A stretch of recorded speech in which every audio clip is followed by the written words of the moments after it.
Hey guys, what's up? Welcome to another video.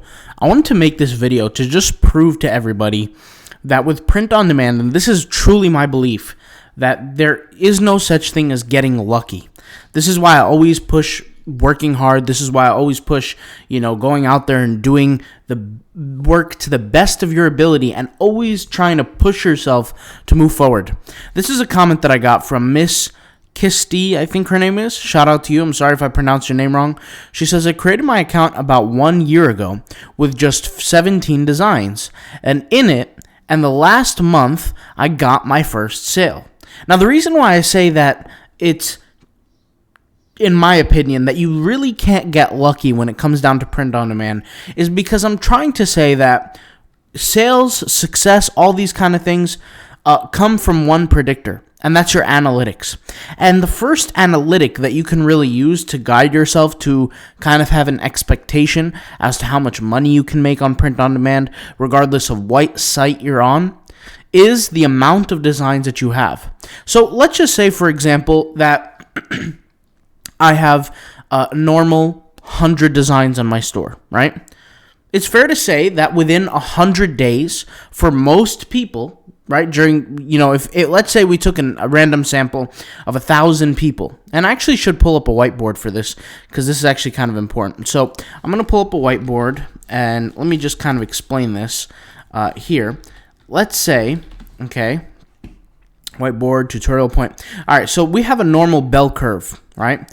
And what a bell curve really is that you have basically, the best way I can explain this is, without getting too mathematical, standard deviations, all this kind of thing, is you have chances. You have things that have a likelihood of happening, right? Now, let's just say we took a random sample of 1,000 people. 1,000 people that created 100 designs. And they sat back and they waited for 100 days on their account. It's my assumption that, majority of people, and let's go ahead and go with the color blue here, or even red, right? If this is to be the halfway point, right? Somewhere around this aspect, okay, from here to here, which represents the majority of the population, right? Because if this represents the population and this represents the number of sales, right, the number of sales this way, so more sales here, less population here, higher population here, that this section right in between here would have the most, would have about 100 on average sales through their account. 100 sales. One sale. All right. This is the likelihood. This majority of people are going to get this one sale, right? The reason why I say one sale in a period of 100 days with 100 designs is because we know that the average conversion rate on the internet is 1%. Okay.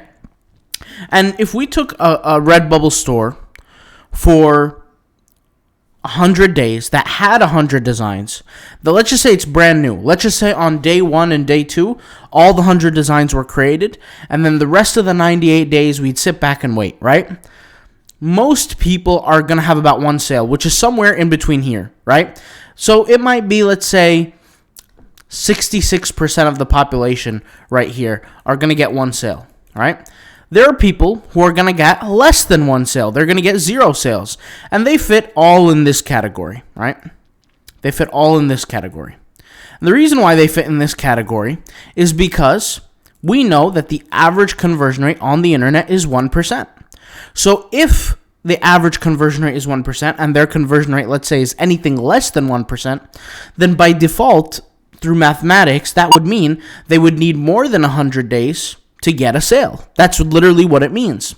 And now then you have a smaller percentage of people here. And once again, I'm not trying to get mathematical, so the percentages here are irrelevant. But the point is you would have a percentage of people right here, very rare percentage of people, who are going to have more than one sale. They could have 2 sales, they could have 3 sales, whatever it is, more than one sale, right? Within 100 days, because their conversion rate is going to be higher than 1%. Now, what is a conversion rate? A conversion rate is simply the analytical value of the amount of customers to page visitors. So think of it this way. Let's think of it off of the internet. Let's say you have a hot dog stand. And let's say 100 people come up to your hot dog stand, and let's say 50 people buy a hot dog from you, and the other 50 just walk away. Well, that means you have a 50% conversion rate. Not bad, right? Well, let's say you own a grocery store, and let's say 100 people walk in, 40 people purchase something, the other 60 walk out. That means you have a 40% conversion rate.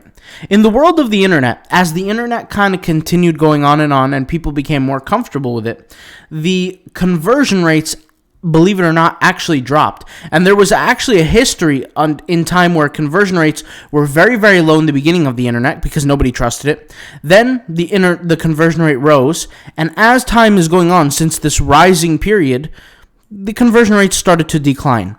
And it's still declining even till today. There's a few reasons for this. One of the reasons is that creating websites has been so easy, and now everybody has a website, right? And because it's so easy, people are not designing their websites properly, creates lack of trust, things like that. People don't want to purchase. But there's also other websites that serve people's need. I mean, look at Amazon. Why would you purchase something from anywhere else if you have Amazon, right? But that's not the point. The point is that conversion rates now, on average on the internet, are claimed to be 1%. Generally, they're actually probably less than 1% now, believe it or not. You can go on some Shopify videos of these gurus and just take a look at some of their conversion rates. Most of them you're going to see making $100,000 a month, 2, 3, 400 grand a month are, doing a conversion rate of 0.6, 0.8, 0.9. Now, a lot of people might say, well, that's good enough. 200, 300, 500 grand, who cares? Like, why would the conversion rate need to be any higher? It's not that it needs to be any higher, but it means that you're leaving money on the table. Every time a visitor comes to your store, it means that you have potential to make money. Imagine if your conversion rate wasn't 1%, it was 5%. Imagine how many sales you would get. You would multiply the amount of sales that you have by 5. So that same guy who was making, let's just say, 200 grand a month off of a 1% conversion rate, imagine if he toggled his ads a little bit or improved himself a little bit, what his monthly income could be. Could be 400 grand, 500, 600, 800, without even having to change the traffic source, just getting better at what he's doing. So with that being said, that's how important the conversion rate is. Now with Redbubble, print on demand, things that we have control over when we create our designs, for the most part, our traffic is going to come from two aspects. A, the one that comes from organic through Google and the Redbubble search, which is we have a whole course on that to show you guys how to improve that, right? And I'll actually just give a shout out to the course right now because it's so impactful. Autopilotpassiveincome.com, Redbubble tag course. Go ahead and check it out. We have 30 lessons or maybe a little more than 30 lessons on there. Hours of content to show you how to gain traffic through tagging, through titling, through the Redbubble SEO search engine, and through Google's search engine, okay? So that kind of aspect. And then you have the second method, which is B, which is all outside sources. So social media, anything like that, right? Blogging, anything like that. So you have these two methods of traffic. From there, you can determine what your conversion rate is. Now, for the most part with Redbubble, unless you drastically improve something on Redbubble, your conversion rate is typically not going to change. So let's just say, for example, and I'm just giving this an example, right? Imagine you're a person who just started doing Redbubble a month ago, okay? And you take my course, for example, the Redbubble tagging course. You learn how to tag properly. Your conversion rate's going to go up a little bit, right? Because now you're implementing things that you learn. Or maybe it's not because you don't implement, right? Because not everybody who grabs the courses truly implements the information, right? But let's just say that you implement the information, your conversion rate goes up a little. Okay, great, congrats. Now that means you have to do less work for the amount of designs that you have because each piece of work is going to move up in quality. Well, this is the same concept for designing, but really what the conversation is now is how can I control the amount of sales that I have? And this goes back to the topic, why you can never really be unlucky when it comes down to print on demand. The reason why I say you can't be unlucky is because if you create, let's say, 1,000 designs, you are capping yourself out at the income that could produce. Well, let's think logically how much 1,000 designs can actually create in terms of income. Well, let's just assume that you have a 1% conversion rate on 1,000 designs. Well, the one analytic that's actually missing is your traffic. So let's go ahead and refresh this page and let's rewrite this here. Let's type in visits here. And let's type in number of designs, right? And let's type in here conversion rate, right? Because these are the three quote unquote variables. These are the things that can change. So let's just say the number of designs are 1,000, as we said. Our conversion rate is 1%. And now we have X, which is the number of visits. Well, in this case, let's just say off of my 1,000 designs, I've acquired a skill to the point where I can get, let's say, 50 views a month. Okay? 50 views a month. Now, I want to be clear, guys, here. When I say views, I'm talking about page visits. You can find the number of page visits by heading over to your Redbubble Analytics dashboard, or simply go to Google Analytics after you've connected Redbubble for some time. You'll be able to see the numbers. Well, this is actually a bad metric, and I'm going to use the color red here to outline this because I really want to prove a point here. I've said this before, but in an established store from 6 to 8 months old, that store should be getting 1 view per design mathematically that it has on the store. So let's say 6 to 8 months later, you have 1,000 designs on your store, and we're talking about 6 to 8 months of gap with absolutely no work on that store. Those 1,000 designs should be roughly generating 1,000 visits per day on your Redbubble store. If they are not, in my opinion, which 1,000 is good traffic. It's like really good traffic, right? If you do two times, that's stupendous. It's amazing. It's so amazing that you are just so blessed, right? If you do less than 1,000 visits, it's not great, but it's not bad. You'll still make good money, right? Now, if you do less than a certain number, it gets really bad. But the point is that let's just say after 6 to 8 months, your 1,000 visits generates 50 visits a day, okay? Not even a month. Let's just say a day. Let's give some grace here. 50 times 30, right, is equal to 1,500 visits a month. Sounds great. Well, we know how much money this 1,500 visits a month can actually create, because 1,500 visits, where our conversion rate is 1%, if we multiply this by 0.01, how many orders are we going to get? We're going to get 15 orders. Now, on average with Redbubble, you might have products that sell for $2, a quarter, 50 cents, $10, $18, $4, $3, right? Whatever it is, depending on your profit margins, depending on what you're selling. But let's just say 15 orders, and let's assert a value of $4 per order. Once again, we're being generous here. So 15 times 4, you're going to generate $60 a month off a store like this because the conversion rate is at 1% and you're generating 50 visits per day. Now, let's just say you take the advice that I give with the goals that you have for your traffic, and let's just say instead of 1,000 visits per day that you're generating, let's just say you're generating 600 visits a day, right? Which is kind of fair. It's not crazy to ask. I mean, if you have 1,000 designs, all we're asking for is 1 view per design. In this case, this is not even 1 view, right? Maybe about half of them are getting a view. So actually, let's even make the numbers even better. So let's keep it at half. Let's go 500 visits a day. If you have 500 visits a day to your store, regardless of the number of designs, guys, right? 500 times 30, because that's going to be times, for the monthly, that's 15,000 visits. Well, let's say our conversion rate has not improved, right? Let's say it's at 1%. We multiply this by 0.01, and we're looking at 150 orders. Well, let's use that same calculation or assertion of $4 per order, right, on average. Then we're going to take 150 times 4, and that's $600 in profit. So that's how these things happen. So you have to ask yourself, how much do I want to generate? And be realistic. Don't say something like $7 million or something crazy like that. Be realistic. Come up with a number that you could truly believe is achievable, right? $50, $500, $2,000. It really just depends on you.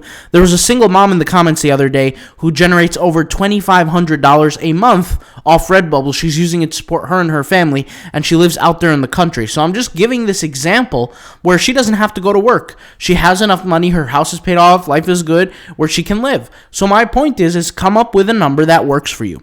After you come up with that number, don't pay attention to the number of designs just yet, but look at the number of visits you have amalgamated, you have totalized, right? And you say, okay, with the number of designs that I have, which in this case is X, right? I have generated whatever number of visits, 200, 500, 3,000, whatever it is, per month. Now, based on this metric, if I want to generate, and let's say I'm generating $100 and my goal is to generate 600, that means you take the number of designs and multiply it by 6 in this case, right? Because if you know that you're generating $100, you want to make $600, that means you have to multiply your efforts by 6. So what you can do is whatever number of designs you have, you do 6 times more than that. Now, people might say, well, that's a lot of work. Isn't there an easier way? Isn't there a shortcut? The answer is absolutely there's a shortcut. You can increase your conversion rate. Now, people will say, how do I increase my conversion rate? What do I have to do that? How do I increase my conversion rate to make my life easier so now I don't have to do 6 times more work? I want to do 3 times more or 2 times more so I don't have to break my back working. Well, what you could do is you can focus on improving the skills that produce a higher sales rate. So what are the skills for print on demand? One of them is picking the art. One of them is picking the title. One of them is picking the tags. One of them is doing the marketing outside of it. All these things we talked about in the courses, right? The Redbubble tag course improves traffic from Google, traffic from Redbubble search engine, by picking the right tags, picking the right titles, right? And they all have their own kind of approach. The POD design course, creating 60 designs per day, 30 minutes, doesn't take much effort, doesn't take much time, doesn't take much work. No niche research, not needed to do really anything other than that, other than uploading, right? And all that's included in the course. 30 videos here, 30 videos here. This is just an example. I'm not saying that you guys have to do this. This is just an example. Now, at the time, nobody was out here making these videos talking about this when I had to figure this out. So you know what I did? I went monk mode. I talked about this before. I do this sometimes in businesses that I really struggle with. And the reason why is because I've gotten to a point now where I just want to conquer different things for fun. So when I started Redbubble, I talked about this before, but the first 2 months were really good income. When I say really good, I'm talking about really good in reference to the amount of effort that I put in. But I didn't know that I had fourth quarter advantage. Everybody's sales go up in fourth quarter. I didn't know that. So what I did was, like a lazy individual, I left my store to just sit there month after month after month after month with no effort, and guess what? The income started dwindling down. And I said, how could this be? The store was sitting here for a few months. I wasn't doing any work to it. If anything, it should appreciate, not depreciate. But in my case, it depreciated, and it got so low to the point where it was actually unbelievable. I actually put a screenshot here in the course. Where is it here? I know it's here somewhere. I'm actually going to have to fix this screenshot, but this is the screenshot. You could see here the income went down to the point in June where it got so low that I said, all right, I have to bounce back. You could see the next month it went up a little, and the next month after that it went up drastically higher. The reason why I did that is because I was sitting there focusing on, okay, how can I get better? And that's where the things came with the tagging, with the titling, the design, all that kind of stuff. I had to master every aspect of the game to get good at it. And guess what? Since I got good at it now, I can be able to logically teach that to other people, which is why by the end of this year, and I've made a commitment to this, that I'm going to hire individuals that are going to do the work for me so I don't have to go out there and do it. And what that will do is 2 things. First, it's going to save me time. I can focus on other aspects of my life. Second, I can actually multiply my income. Because imagine if I took myself and I quadrupled myself, right? I got 4 of me, and they do the exact same thing every single day. Well, now I'm producing 4 times more work than I would have normally done so. And now I got 4 virtual assistants doing the same thing I would have done, but multiplying the efforts. So that will multiply my income. And even if they're not as good as I am, it's still going to produce a good amount of results. Now, when I say, guys, as good as I am, I'm not trying to gas myself up here. I'm just being 100% honest and fair with myself. I invested the time, the effort, right? And I worked really, really hard to figure out, okay, how can I be successful here? What do I have to do? And to be 100% honest, everybody's going to have that journey. Whether you get a course or not, everybody's going to have to go through the journey of applying themselves, figuring out how can I improve, and really, really working at it, right? There's really no other solution than that. Now, with that being said, something that I do want to say is that life will become easier at that time when I do hire other people. Now, granted, I'm a couple months away from start scoping out individuals, and then I have to train them the rest of the year so that by the time the new year comes, they know exactly what they're doing, and I don't have to communicate to them, I don't have to argue with them, I don't have to, do anything like that. But that's kind of the name of the game for me. So now, hopefully by the end of this video, everybody should at least understand my point of view. I'm not saying that I'm right 100% of the time. I'm not saying that, you guys can leave that for your opinion. Your opinion is more important. You guys can make the determination if you see my point of view on this aspect. I believe that people just don't get lucky with print on demand. Maybe you can make the argument about the top 1% that create one design that just somehow shoots to the moon and generates them $6,000 a month. Yes, we can make that argument, but I'm talking about for the majority of the people on a probability basis, right? On a basis of probabilities, I don't think that people get lucky. I think it's based on statistics. I think it's based on analytics. And I think it's based on control. I can control how much income that I produce. That comment that you saw of the individual who produced 17 pieces of work, left them for a year, and finally got their first sale, by those numbers, you can make a assertion that let's just assume they're getting one visitor per month. Well, if they're getting one visitor per month, that means they're getting 17 views a month. 17 times 12, right? Let's just go ahead and clear this. 17 times 12 is equal to 204. That means their conversion rate is actually less than average. If we had that bell curve, their conversion rate is less than average. It should have took them about 6 months to get a sale, not a year. That's if their conversion rate was 1%. Maybe they're getting more views, and maybe that means their conversion rate is higher. Who really knows? But I'm assuming that their view rate is about 17 views or 204 views on average for the year, or somewhat like an estimation, right? It could be a little bit different. So that's all I got to say for this video. Thank you guys for watching. Talk to you guys later. Peace out, bye. This is all I'm trying to say. There's no mysteries with print on demand. There's no unlucky ones. It's just simply a matter of numbers, statistics, data, and analytics, all right? I'll talk to you later. Peace.